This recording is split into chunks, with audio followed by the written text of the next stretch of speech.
specifically mentioned about where everybody was. We're all over here camped out in Bedford. Why are we, not being represented in Euless at their city council meetings? There's only been one person that has spoken. First of all, the public awareness is just now growing, as y'all can tell. And I have spoken with some public school parents. I know that they're saying that they are making the children aware or the students aware of the daytime curfew, and that will help. I think you mentioned especially that just that knowledge will help them to, I don't want to get out there and get messed with. But the parents that I talked to, just in random calling, friends I played Keno with, this, that, and the other, were appalled. They had no idea. They did not know about it. And no, they are not here tonight. In fact, there's probably, I know through the networking that we've done, I can count about 8 or 10 other families that wanted to be here that were not able to be here tonight or chose not to from the weather, that sort of thing. And then so far as the point being made about public school parents or families, they are not all in accordance with this either. In fact, one mom told me, and I'll see if I can get her up here to quote it so that I'm giving substantiated facts and not just throwing something out there.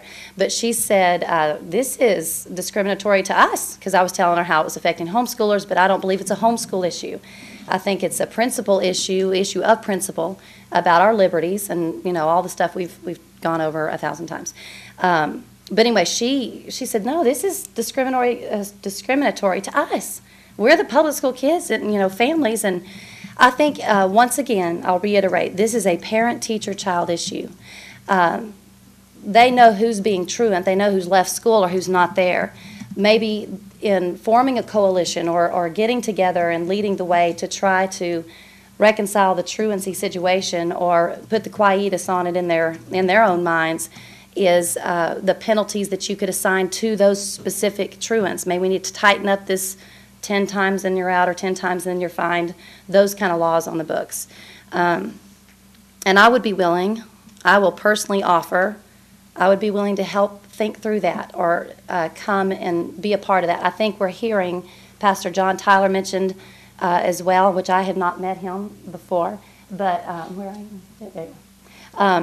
But anyway, yet I hear his heart cry. I think there's more like that. I think because there's not been a public awareness that this thing was going on, nobody that I have talked to knew it was on the books. I'll tell you about one family in Euless. She homeschools her kids, and she did know that it was on the books. Everybody else I've talked to, and I've talked to a lot of people, did not even know it existed. So we are just now getting the public awareness out there that it's going on. And that brings me to the point that I would ask you to rescind it completely, and let's go back to the drawing boards so that it's not a law that's just on the books. I do trust you guys, and I do trust Chief David Flory. I've seen enough about him. I've heard about him through friends of mine and the police department. We are talking to a sergeant on the Hearst department about this whole thing, and we're networking to find out what's going on. And I do think we've got some exemplary police officers staffed now. I mean, my worry, my threat is not with the existing. My worry, my threat is like what's been said tonight.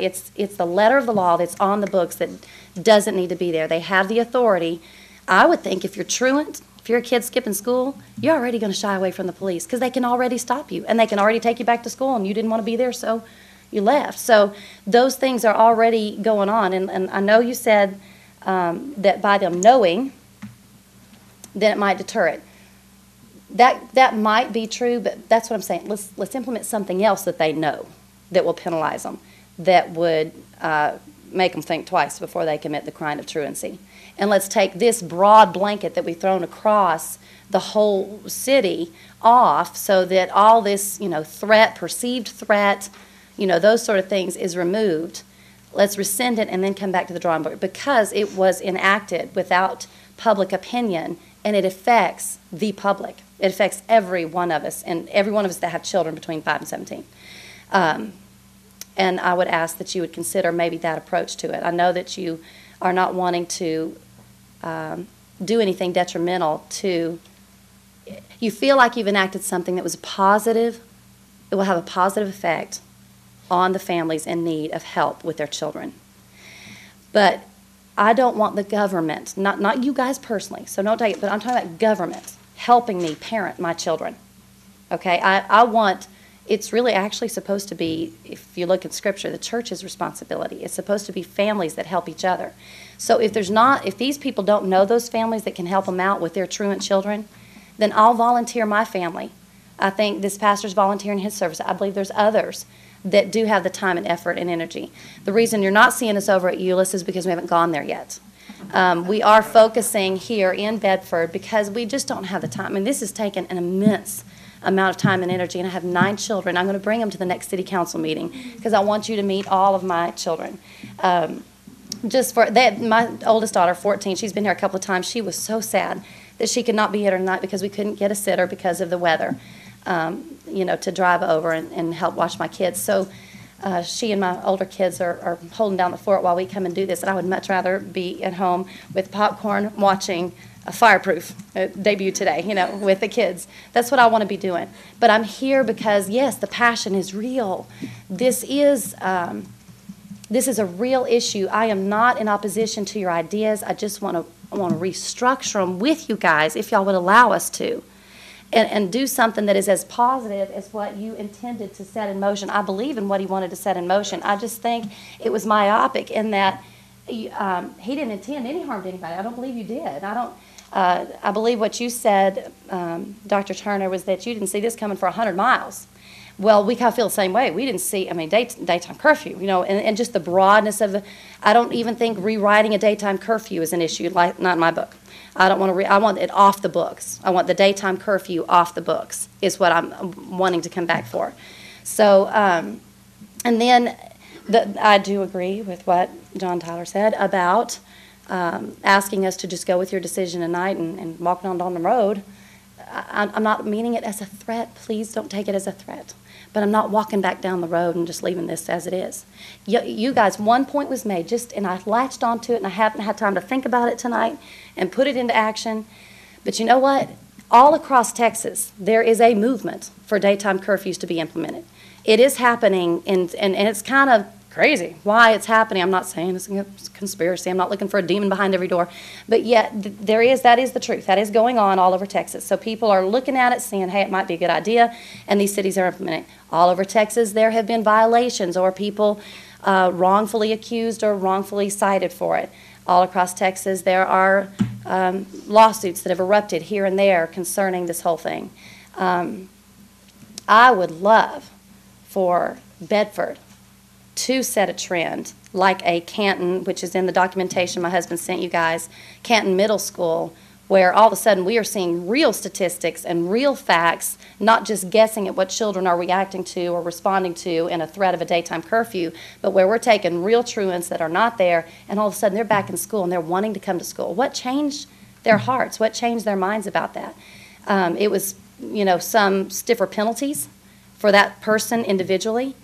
And maybe it was some community involvement. I know Debbie Tribble said that she was going to try to network with the community to, like if a kid needed a tire company because he couldn't get to school and that was his reason for being truant, they were going to donate a tire. Well, we are offering to donate time, effort, energy, money. I could say counseling, but I don't want to set myself up as a counselor. I'm just saying love, support, that kind of thing. We are... We're willing, but we are not going away. There's more that wanted to be here. They will be here, hopefully, next time, weather permitting, and we do want to, I don't, like I said, mean that as a threat. I just mean it as a determination to work with you guys to see this thing through to a successful end for all parties involved, where the public school representatives are satisfied and they're happy with it.